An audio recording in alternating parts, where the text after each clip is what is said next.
வணக்கம் மக்களே. இன்றைக்கி என்ன சொல்ல போகிறோன்னா, நம்ம மீஷோவில் வந்து டைப் வச்சுருந்தோம்ல. இப்போ நம்ம ஒரு பார்சல் அனுப்பிச்சுட்டோம்னா கஸ்டமருக்கு போகுது. அந்த கஸ்டமர் பிடிக்கலன்னா அப்படியே ரிட்டன் அனுப்புங்க. அதுமாதிரி ரிட்டன் அனுப்புகிறதும் சரி மக்களே. ஆனால் ரிட்டன் வாங்க வராங்கல்ல, ஒரு கம்பெனிக்காரவங்க, இல்லை டெலிவரியாக இருக்கட்டும், இல்லை இகாமாக இருக்கட்டும், இகாம் எக்ஸ்பிரஸ் பி யாராக இருந்தாலும் இருக்கட்டும், யாராச்சும் ஒரு ஆள் உங்களோட வாங்க வருவாங்கள்ல, கோச்சிக்காமல் அது நீங்கள் கொடுக்கும் போது டேமேஜ் இல்லாமல் ரிட்டன் கொடுங்க.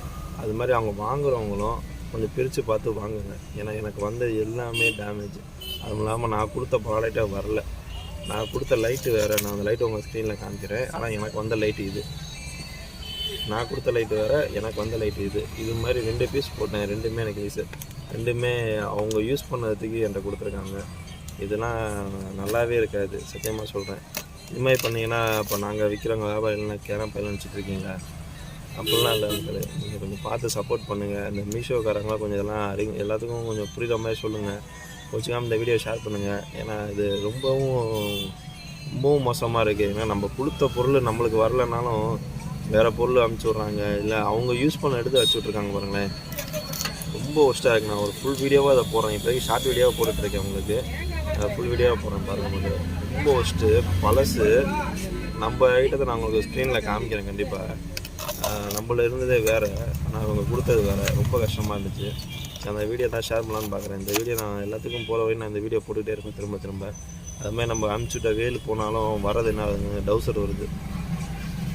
இதெல்லாம் யார் கேட்டா? நம்ம பொருள் 200 ரூபாய்க்கு வருதுன்னு வச்சுங்களேன்.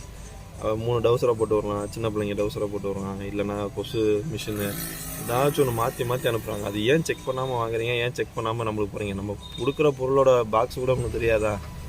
நம்ம பேக்கிங் எப்படின்னு தெரியாதா? நம்ம கடை பேக்கிங் எப்படின்னு தெரியாதா? நீங்கள் கொடுக்குறீங்கள, உள்ளே என்ன பொருளும் பிரித்து பார்க்க மாட்டிங்களா வாங்கும் போது? ஏன் இப்படி பண்ணுறீங்க? ரொம்ப கஷ்டப்படுறது நாங்கள் தான். ரொம்ப எப்படி சொல்கிறது, நல்லாவே இல்லை மக்களே. எனக்கு பார்த்தோன்னா மைண்ட் அப்செட் ஆகிடுச்சு.